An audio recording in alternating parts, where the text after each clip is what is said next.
Assalamualaikum warahmatullahi wabarakatuh. Perkenalkan nama saya Andri Irawan, NIM 1187712. Di sini saya akan menjelaskan tentang Deret Taylor.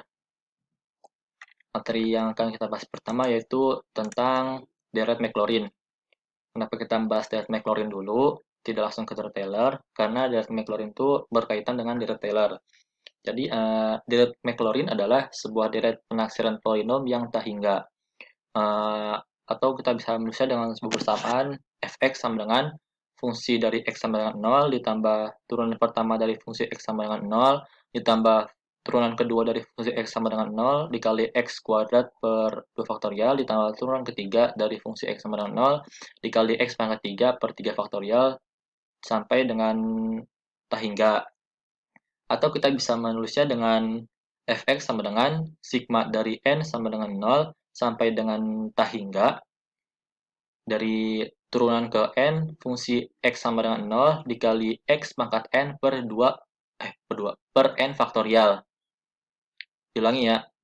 Atau kita bisa menulisnya dengan fx sama dengan turunan ke n dari f dari fungsi x sama dengan 0 dikali x pangkat n per n faktorial.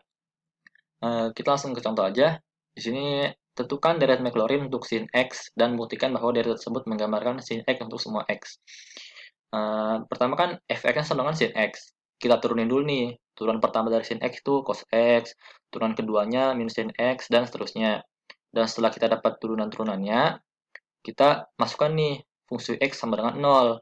Jadi sin 0 sama dengan 0, cos 0 sama dengan 1, min sin x sama dengan min sin 0 sama dengan 0, min cos 0 sama dengan min 1, dan seterusnya. Sampai tak hingga. Dan setelah itu kita masukkan ke rumus ini. Sin x sama dengan, ini kita nulis x dulu, kenapa nggak 0? Karena ya yang 0-nya kita anggap nggak ada aja ya, karena sama aja, nggak berpengaruh ada atau enggaknya. Jadi kita langsung dimulai ada angkanya aja. Kayak ini satu nih turunan pertama berarti jadi karena si turunan pertama itu dikali dengan x berarti 1 kali x sama dengan x. Berarti ini x. Terus turunan ketiga nih min 1. Min 1 dikali x pangkat 3 berarti min x pangkat 3 per 3 faktorial. Dan seterusnya. Ini kenapa ditulis sampai 7 aja? Karena ya sebenarnya sampai tak hingga nih. Jadi karena ini tambah plus plus sampai tak hingga, berarti nilai sin x itu sama dengan dari x ditambah sin sampai dengan turunan tak hingga. Kalau kita hanya sampai turunan ketujuh aja nih, berarti bukan sama dengan di sini yang pakai, tapi hampiran. Jadi sin x hampiran x min x pangkat 3 per 3 faktorial tambah x pangkat 5 per 5 faktorial dikurangi x pangkat 7 per 7 faktorial. Dan untuk materi selanjutnya, kita bahas deret Taylor. Kalau pada deret Maclaurin kita menggunakan x 0 dimulai dari 0, maka pada deret Taylor tuh kita buat deret polinom yang berasal dari titik manapun. Jadi x sama dengan x0. Jadi x0 itu dari berapa aja, nggak harus dari 0, bebas.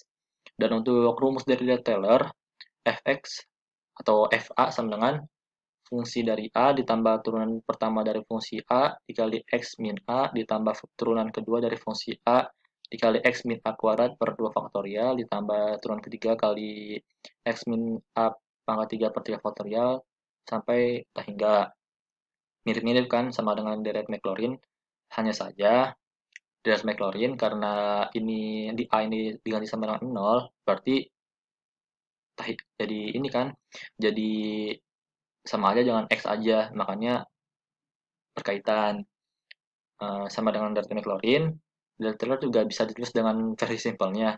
Jadi FA sama dengan sigma dari n sama dengan 0 sampai dengan tak hingga dari turunan ke n dari fungsi a dikali dengan x min a pangkat n per n faktorial. Uh, untuk selanjutnya kita bahas tentang contoh soalnya itu. Jadi begini, jika efeknya sama dengan sin x, kita menggunakan x-nya sama dengan V4, Pi per 4, jadi berapa nih hasilnya?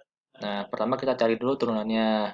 Turunan pertama dari fx itu kan cos x, turunan keduanya min sin x, turunan ketiganya sin x. oh ini typo nih, bukan sin X nih. Min cos X harusnya, bukan min sin X. Nah, terus kita masukkan dulu nih, dari f(x) kan sin X. Jika f-nya menggunakan X, V per X-nya diganti jadi V per 4, jadi sin dari V per 4 itu kan setengah akar 2, cos dari V per 4 setengah akar 2 juga, min sin V per 4 min setengah akar 2, min cos V per 4 min setengah akar 2. Dan kita tuliskan dulu nih, fx di sini kan fx. Jadi fungsi dari V per 4 ditambah turunan pertama dari V per 4 dikali X min V per 4. Jadi kita sama aja dengan persamaan yang tadi nih, tinggal dimasukin aja. Dan sini jadi sin X itu nilainya sama dengan dari fungsi fungsi V per 4 sampai dengan fungsi tahingganya. Nih, jabarannya nih.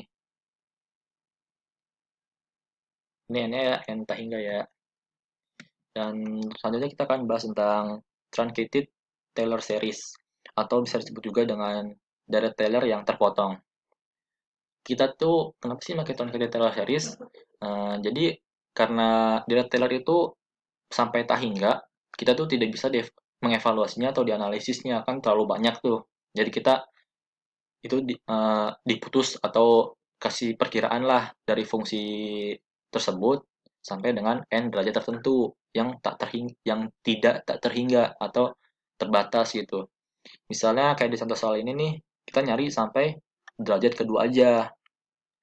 Jadi sama seperti tadi, dicari dulu turunannya, dicari dengan sini X sama dengan V per 4.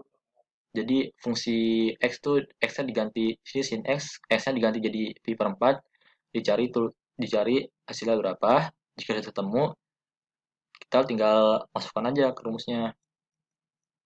Cuman bedanya, sebenarnya tuh rumusnya itu sama saja dengan deret Taylor. Hanya saja perbedaannya itu di sini nih. Kalau deret Taylor menggunakan sama dengan, kalau truncated Taylor series menggunakan hampiran. Karena ya di sini kita hanya menggunakan batas-batas tertentu. Jadi tidak semuanya tidak sampai tidak terhingga. Jadi kita hanya memakai sampai derajat kedua nih. Jadi hasilnya ini yang bawah nih. Dan untuk materi selanjutnya, oh bukan, oh belum selesai. Jadi kenapa sih kita menggunakan deret Taylor bukan deret Maclaurin? Jadi alasannya itu kita bisa aja pakai deret Maclaurin itu kalau x0-nya sama dengan 0.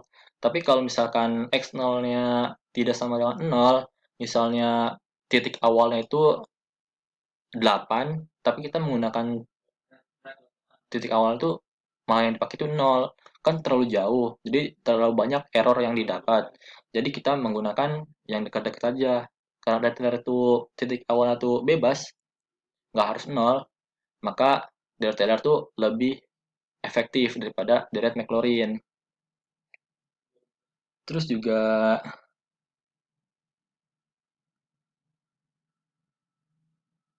dengan deret Taylor tuh kan, jadi titik awalnya tuh menjadi lebih dekat dengan titik yang akan diperkirakan. Jadi seperti itu. Mungkin kurang lebihnya mohon maafkan. Wabillahi taufiq wal hidayah. Wassalamualaikum warahmatullahi wabarakatuh.